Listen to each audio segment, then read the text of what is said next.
Dr. Elena Vasquez was in the middle of suturing a compound fracture when the emergency broadcast cut across every screen in the medical bay. Attention Colony 7. This is an emergency alert. The ISS Valiant has entered orbit. Repeat, the Valiant has returned. All personnel are advised. Elena's hands stopped moving. The suture needle hung frozen in mid-air. The Valiant, Captain James Chen's flagship. The ship that had left 5 years ago on a desperate mission to find a weapon against the Krell invasion force. The ship that was supposed to save humanity. The ship that everyone, including Elena, had eventually assumed was lost. Dr. Vasquez, her assistant Marcus said carefully. Are you okay? Elena forced herself to keep working, finishing the suture with practiced efficiency even as her heart hammered against her ribs. I'm fine. Let's get this patient stabilized. But she wasn't fine. James Chen was back. The man who'd held her the night before he left, promised he'd return, kissed her like she was the only thing keeping him tethered to Earth. The man who'd said, wait for me with such absolute certainty that she'd believed him. The man she'd waited for 2 years, until the grief became unbearable and she'd finally, painfully, started to move on. And now he was back. The colony's main plaza was packed when Elena finally finished her shift. Thousands of people had gathered to see the returning heroes, to celebrate their survival, to hear news of their mission. Elena stood at the back of the crowd, hidden behind taller colonists, torn between desperate need to see James and equally desperate need to run.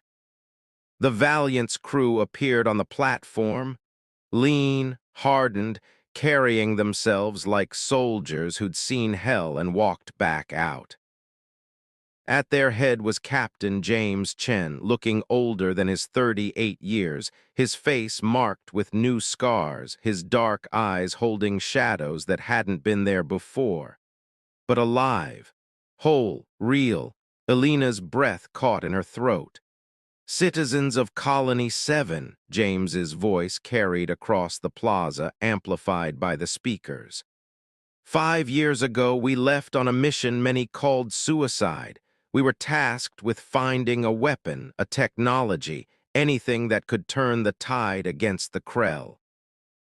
We traveled to the edge of known space, made contact with civilizations thought extinct, and endured losses that, his voice cracked slightly.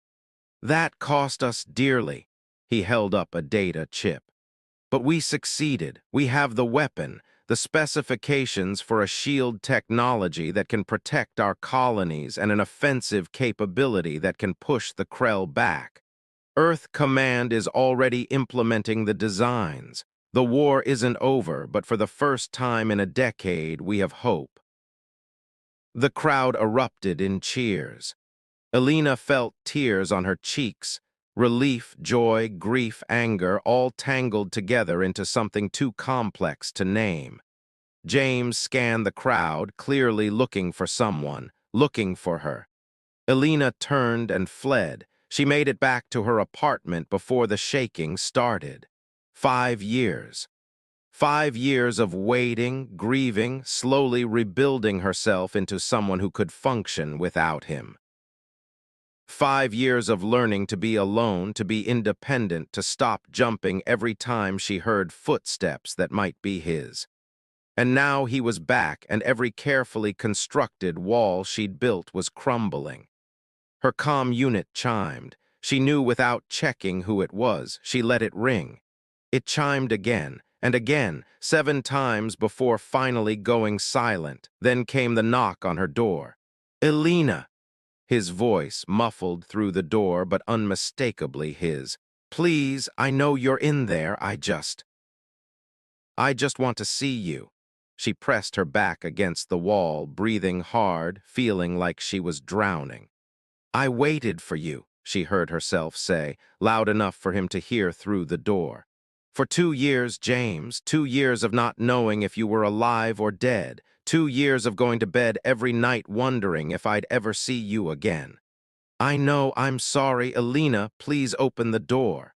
And then I stopped waiting, because I had to, because holding on to hope that might never come true was killing me.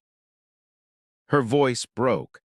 I learned to let you go, I moved on, and now you're back and I don't know how to feel about that.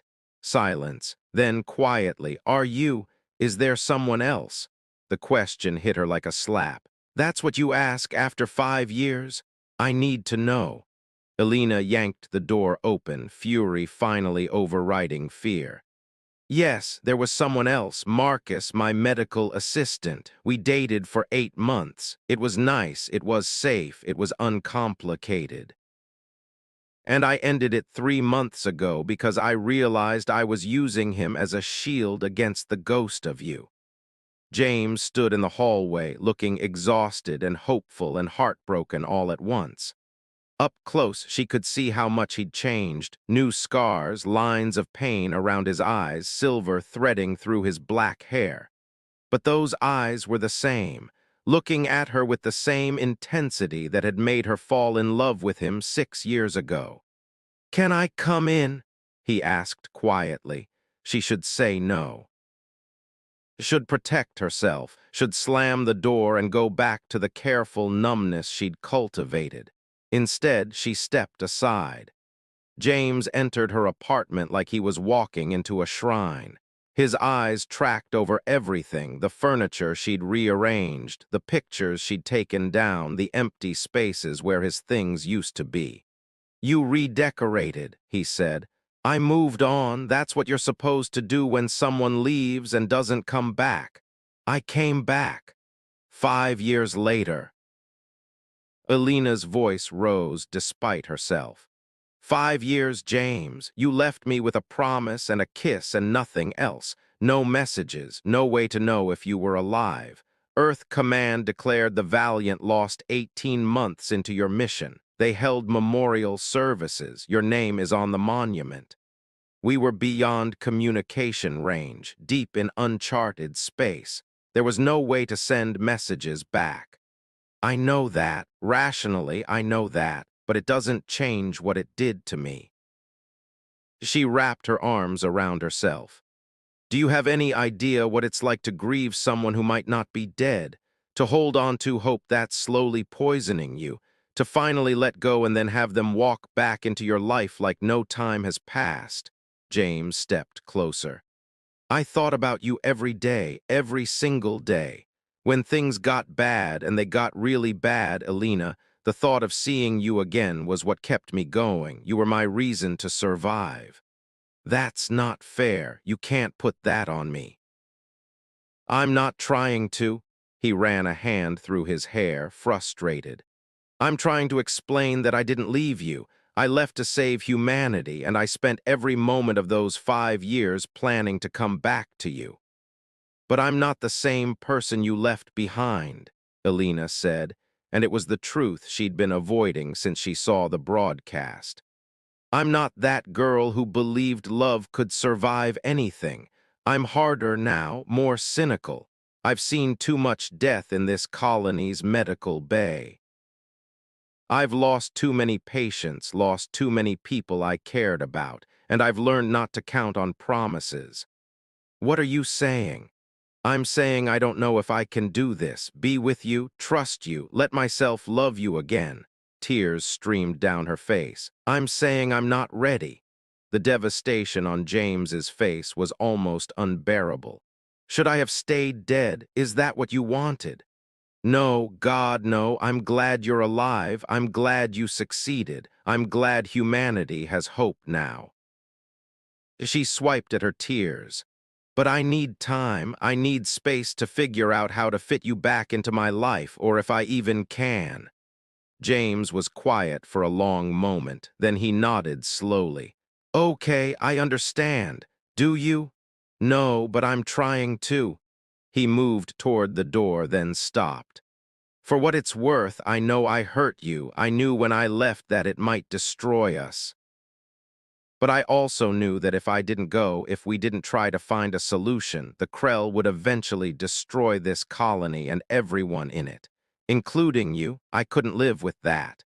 So you chose saving the world over staying with me. I chose trying to make sure you'd have a world to live in, even if you ended up hating me for it. He opened the door. I'll give you space, Alina, but I'm not giving up. I didn't survive 5 years in hell to lose you now. When you're ready, if you're ready, I'll be here. He left, closing the door softly behind him. Alina sank to the floor and cried for the first time in 3 years. The next 2 weeks were torture. James was everywhere on the colony, briefing Earth Command, coordinating SHIELD deployment, training defense forces on the new weapons systems. And everywhere he went, people treated him like the hero he was, the man who'd saved humanity.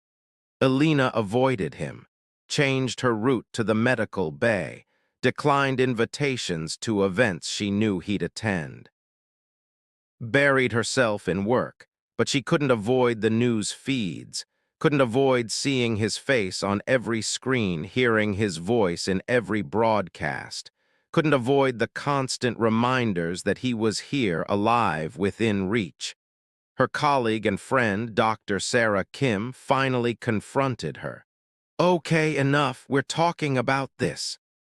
Alina looked up from the medical reports she was reviewing. Talking about what?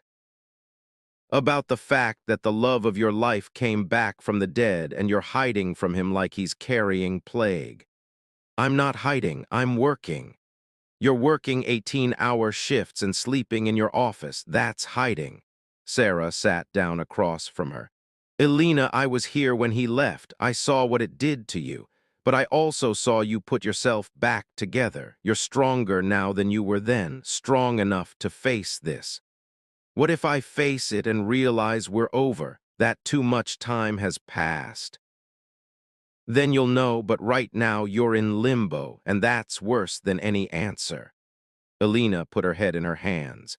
I'm scared, Sarah. I'm terrified that if I let him back in, if I let myself love him again, something will take him away. The war, another mission, some other catastrophe, and I don't think I can survive losing him twice. So you'd rather lose him now, by choice, by fear, at least that I can control. That's not control, honey. That's just a different kind of grief. The attack came 3 days later. A Krell scout force bypassed the colony's orbital defenses, older systems that hadn't yet been upgraded with the new technology. They hit the western settlement before anyone could react. The medical bay became a war zone. Casualties flooded in burns, shrapnel wounds, crush injuries. Alina and her team worked frantically, triaging, stabilizing, saving everyone they could. She was elbow deep in a chest cavity, trying to repair a torn artery when the power failed. Emergency lighting kicked in, but it wasn't enough. "I need light here, now," Alina shouted. Someone appeared beside her with a portable lamp. She glanced up to thank them and froze. James held the lamp steady, his face grim but calm. "Tell me what you need." "James, what are you—" The Krell are regrouping for another strike. "I've got maybe 20 minutes before I have to be back in the command center. Tell me how I can help." Alina looked at him, then at her patient, then made a decision. "Hold the light exactly where it is. Don't move." He didn't. For 15 minutes, James stood perfectly still, holding the lamp while Alina worked. She could feel his eyes on her, watching her hands move with practiced precision, seeing her as she really was now, not the girl he'd left behind, but the battle-hardened trauma surgeon she'd become. She sealed the artery, closed the chest, and stepped back. "Okay, he'll make it." "You're incredible," James said quietly. "I'm adequate, and I had good light." She stripped off her bloody gloves. "Thank you." "Alina," alarms shrieked. The Krell were returning. James thrust the lamp at her assistant and sprinted for the door. "I have to go, be safe." Then he was gone, running toward danger while she stayed behind to repair the damage it caused. Just like always, the battle lasted 4 hours. The new shield systems James's mission had provided held just long enough for reinforcements to arrive. The Krell were driven off with heavy losses. 37 colonists died. Hundreds were wounded. And Alina realized something as she worked through the night, covered in other people's blood, saving lives one surgery at a time. James had been right. If he hadn't gone on that mission, if he hadn't brought back those shield specs and weapons designs, the Krell would have overwhelmed them. Everyone in the colony would be dead. He'd left her to save her, to save all of them. And she'd been so focused on her own pain that she'd refused to see it. Dawn was breaking when she finally finished her last surgery. She walked out of the medical bay, exhausted beyond measure, and found James waiting outside. He looked like hell, armor scorched, blood on his face, standing only through sheer will, but alive. "Your shift over?" he asked. "Yeah, mine too," he swayed slightly. "I wanted to make sure you were okay." "I'm fine, you look terrible." "Yeah, well, 4-hour space battle will do that." He smiled weakly. "I should go, let you rest." "Just needed to." Alina kissed him. It wasn't gentle or romantic or planned. It was desperate and messy and tasted like exhaustion and fear and relief. It was 5 years of grief and anger and love she'd tried to bury finally breaking free. When they broke apart, James stared at her with shock and hope warring on his face. "I'm still not ready," Alina said, her voice shaking. "I'm still scared. I still don't know how to trust that you won't leave again." "But I realized something tonight. I'd rather be terrified with you than safe without you. I'd rather take the risk than spend the rest of my life wondering what if." "Alina, I need time and patience and probably therapy. This isn't going to be easy. We're different people now. We've both been through hell. It's not going to be like it was before." "I don't want it to be like before," James said, pulling her close. "Before, I was a kid playing at being a hero. Now I'm a man who knows exactly what he's fighting for. And it's you. It's always been you." "Pretty words, Chen. True words, Vasquez." She let herself lean against him, let herself feel his heartbeat, let herself believe, just a little, that maybe they could make this work. "Take me home," she said. "Your place or mine? I don't care. Just take me somewhere I can sleep for 12 hours and not dream about blood and war." He did. He took her to his temporary quarters, helped her out of her blood-stained scrubs, held her while she cried, and stayed awake watching over her while she finally slept. When Alina woke up, sun streaming through unfamiliar windows, James was still there, still holding her, still choosing her. The hero who'd left her behind had come back 5 years later, and she wasn't ready. But maybe, just maybe, she was ready to try, to learn to trust again, to rebuild what had been broken, to create something new from the fragments of what they'd been. It wouldn't be easy. Nothing worthwhile ever was. But as she lay there in his arms, listening to his steady breathing, feeling his warmth, Alina thought that maybe, just maybe, some promises were worth keeping, even if they took 5 years and a war to fulfill.